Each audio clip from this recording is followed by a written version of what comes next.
Well, hello. We are working on this again, and my inspiration for this is this beautiful piece of work in Artist Magazine, or the watercolor one. Okay, and what I want you to notice is the wonderful way that possibly blue bonnets, have been expressed in here. They're on top of the other work with, there's some opacity, some hazy bits of light blue with white mixed into it in here, or someone used a gouache, but it's the same difference, close enough. Okay, so we're going to start this out, and we're going to make, there's a little bit of yellow in this piece. And I may exaggerate and put more yellow, but I am playing with having yellow in here. So when you see this little practice piece, which is what I'm suggesting everyone do, is a practice piece, and you see a lot of yellow, that has nothing to do with the sky up here. I'm only painting from here down. Okay, so I have done one right here, and I consider that 95% finished probably, but you can see that it suggested blue bonnets, and I did put some tiny bits of white in here every now and then in order to make it feel more like they're blue bonnets and not just blue flowers.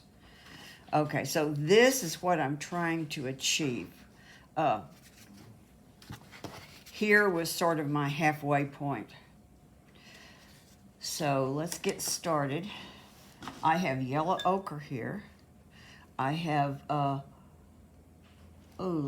have ultramarine. Whoa, I picked up the wrong color. I do that every time because I have this different palette. It's not the, and my paint's not in the same places in both my palettes.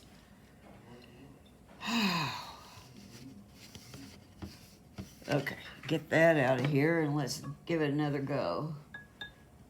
Okay, there's ultramarine. Yes, right there, right here. So I really liked using yellow ochre and just having a splash of yellow across here. This is very much experimental on my part in that I don't usually work this way, and also I don't usually do that much in the way of landscapes. So the other thing about this is that this is on 300-pound arches. I happen to be on the back, which I think the 300-pound and the back make a difference. But here's what I'm going to do to get a little bit more softness and by creating more absorbency in my paper.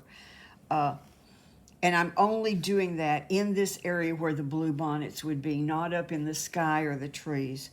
I'm going to take my magic eraser sponge here, and I'm going to work this paper over just a little bit. I'm getting I guess you can hear the sound of the sponge.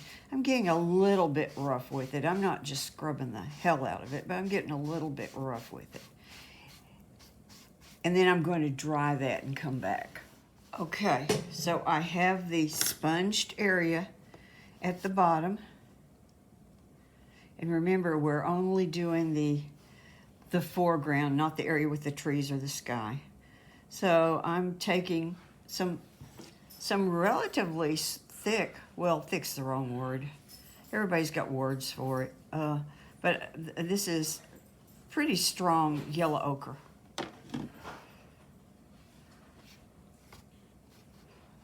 And I'm streaking it in here. Oh, I meant to use a bigger brush. And, well, that doesn't look too good. Now I'm adding water. And maybe I'll leave some dry brush in there.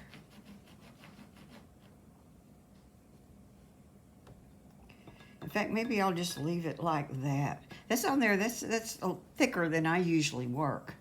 I usually work in thin layers of stuff. So this is pretty different for me.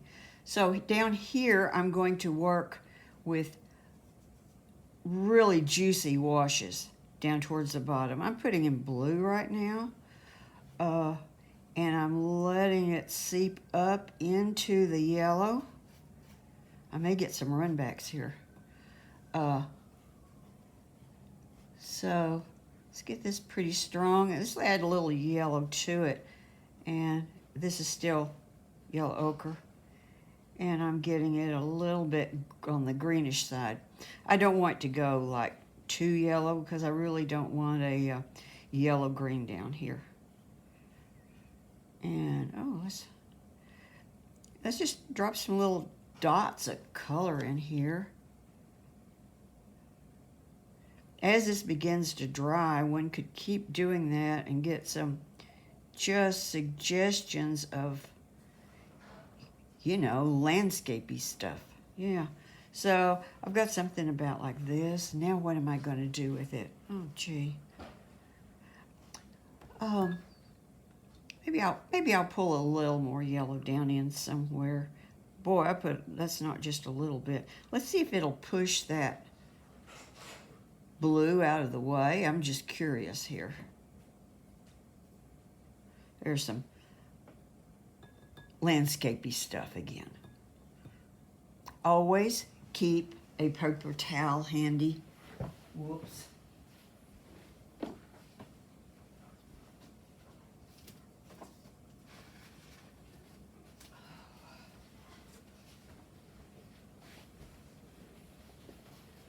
This isn't even Viva because I don't have it handy. I'm adding a little more water to that. I'm trying to get to push the blue. See, it has pushed the blue back some, and I've got kind of a green in there. What I'm looking to get is just some differences in here so that I don't have the just same straight value all the way across. And you'll notice that the color is got very soft edges on it down here. If you paint too dry, you know, you just wind up with streaky lines across it. We don't want stripes. We just want some variation. Okay. Now I have, over here, I have some Perylene green, which is my new favorite color. Well, for this week anyway. Let's see. Let's go ahead and maybe start dropping a little of that in. That is a really thick. That's straight out of the tube.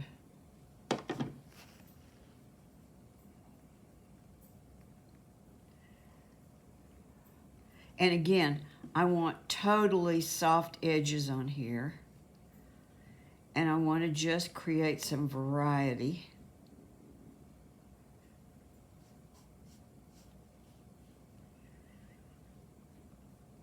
I'm going to want a lot more depth in it than that eventually.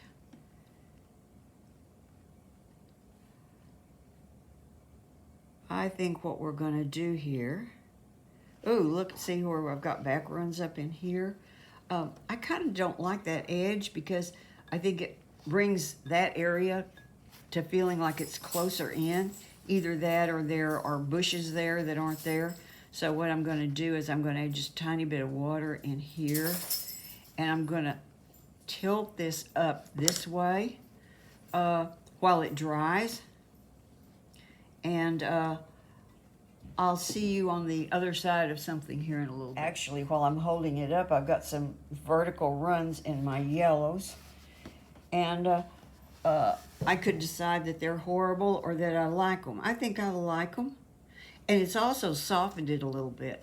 So this is something to mention.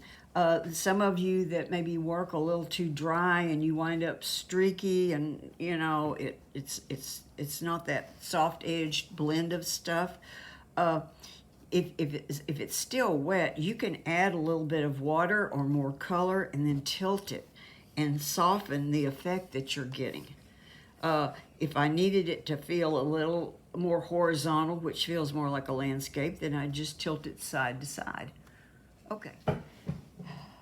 Okay, so this is dry, and I'm looking at it, and I'm looking at this start here, and I like this one so much better than this. And if this was just, I mean, just from a non-objective point of view, that is like non-objective art, just the bit of texture where there's wet over dry right through here and there, some of these edges, which are subtle edges. There's not a lot of contrast, there's some contrast. And also right here, this is a lot softer because this is supposed to be back in the background, and I like that. Here, this one was still softer. It's got one little pop of stronger color, which I really like what happened there. So let's see if I can adjust this to be a little more to my liking before I go on with it. One thing that I could do is I could wet this down and see if I could pull some of it up without using the magic eraser. Let's just see if we can just gently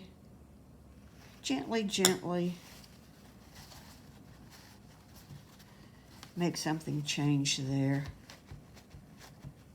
I believe that is a little bit lighter. I've obviously held on to a little bit more texture here in some of the places, probably places that I roughed up with the sponge earlier. But in fact, I think that that's kind of a positive thing. I might actually want to do that someday for something, especially if I started doing landscapes for real. Okay, and then I want a little bit of this dry brush effect down here. Let's see if I can do it. So this is darker than this area, and I don't have a problem with that because this was going to have to get darker anyway. But I just like what I'm seeing there, and I would like a little of that. So let's take, this is the Perylene Green, which I've got a real fondness for. People have been telling me how wonderful it was for years, and I knew what it looked like. I just was going to mix something similar, which you can, but it's a lot handier like this. Let's take this brush, and it's wet, but it's not drippy wet.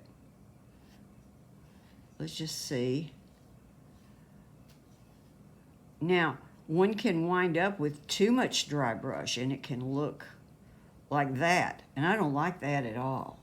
But what I can do while it's wet, because I did work it drippy wet enough, that I can keep a few of these places. I'm sort of editing it. So once again, the area where I scrubbed with the sponge, the higher parts of the paper have lost more of their sizing than the lower parts in the paper. And so you see this texture. A lot of this will not be as noticeable when it's dry. So let's let that rest for a bit, and then we'll come back and see what we've got. Okay, now time has gone by, and this has dried some. So you can see in this piece, there are really dark areas that this lighter, more opaque blue has been ghosted over, that just gives it that beautiful look. Okay, so we need some of that in here.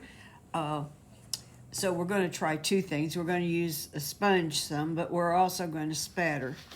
But before we do, let's just talk about using a sponge. You can do some beautiful things with a sponge. You can also do some of the most horrible artwork I've ever seen. Not you personally, but I've seen some really bad use of a sponge. So let's talk about that. Every sponge has got, if it's a real sponge anyway, has got a different texture in different places. Some of these I've cut slices of sponge. Look at that lacy little critter right there. So that gives us some interesting possibilities. Now, I've pre-wet and more or less squeezed out these sponges. They're still kind of soupy because I really want them to stamp well. See, that's not a very good stamp. I don't have a shape there. I've just got a lot of little litter. So let's try to get this a little more saturated. Oh, that might not be dark enough. I'm just going to have to put out, here, I guess this shows up. I'm just going to have to put out more color. So,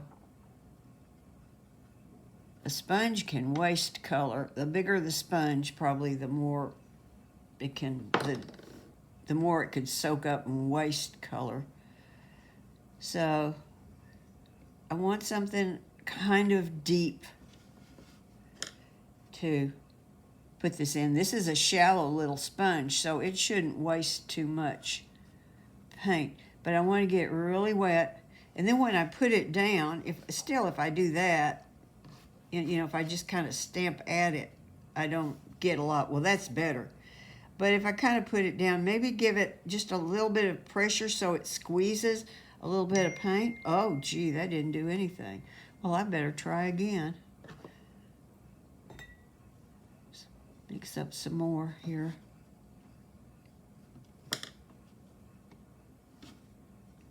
I'm trying to get something delicate, but an overall shape. There, that kind of thing. Let's see if I can press a little harder with, there we go. Okay, now, I like that.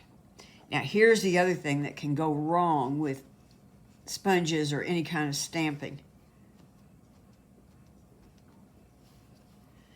We don't want that, okay? We don't want a bunch of repeated same old pattern.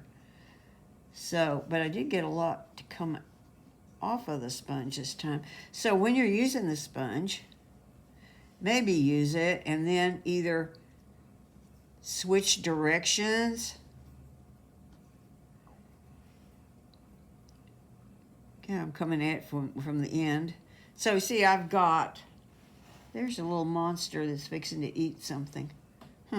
Anyway, you want to create some variety. You could even create variety by just using different bits of sponge too. So I want you to think about that, but do not, whatever you do not go along and just start doing, oh, and when I squeeze that, boy, now I'm getting a lot of color out of it. Do not go along and just start doing that everywhere. And you don't want little pale blotchy things. You want some shapes. All right. So let's try this over here. And when I look at this picture, most of the darks are down here in the foreground. And then there's some little spatters back here. All right. Let's see what we can make happen. Whoa, that's pretty. Okay. And I don't want to go way up into the background with this. I want to keep this kind of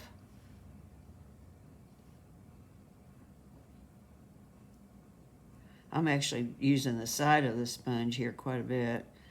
So maybe and then I'm changing directions. So I've got this sponge really saturated now, and I'm getting some possibilities there. I decided to taper it down this way. No particular reason, I guess, other than I didn't want to go straight across. So the thing is, let's edit now. Let's edit what we've done. Let's come in here and see, I think I want to bring that over. Maybe I'll connect a few more areas so that it's less background, less lights coming through, and more solid areas. Yeah, see? So almost always when you do something it's just like spattering or stamping or something along that line, you need to edit it. Don't just do it and say, oh, that's it. See what you can do with, it's almost inspiration, or it's a starting point. You see, I've got a low place here. Now, I want this to kind of merge back a ways. So I'm going to soften this edge some. Maybe not every bit of the edge, but some of it.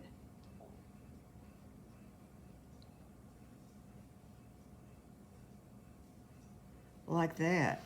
I guess that's still on the frame. So, I think that's pretty good. Yeah, I like that. Well, how about that? You know, you never quite know. But like I said, spattering and stamping are a way to create something that is not, that your left brain didn't control so much. So it tends not to get stereotypical, but you have to be careful not to let it get that way by being repetitive and by not editing. You're always going to need to edit, almost always going to need to edit some. Let's take a few mid-tone. See, I'm not using the darkest paint, but let's take a little bit of that, and let's just, I'm going to have to turn it this way. Whoa. Well, I don't like those spatters. I'm doing a terrible job of spattering. You know, it doesn't hurt to warm up. I probably needed to use a little bit fatter brush. Oh, well, that's definitely got to be edited. Okay, so what we're going to do is we're going to make these spatters less important by getting some of them wet. Maybe not every one of them, especially down here in darker areas, like right there. The spatter's good as a spatter. Up here, it helps to just add a little water to it and let it kind of soften into something. I just wanted a little more spatter. I'm going to use a bigger brush. A big, round, juicy brush is generally pretty good for spattering. Okay, now that would be good if some of this was dry. So after this dries, I think I'm going to spatter down in here some more. What I want to be careful about is not doing anything strange with color here. I don't want bright colors in my spatters for sure, because I don't want this to wind up looking like the top of a cupcake. So I'm pretty cautious about being too colorful, and in some places too dark. Okay, let's stop and dry that.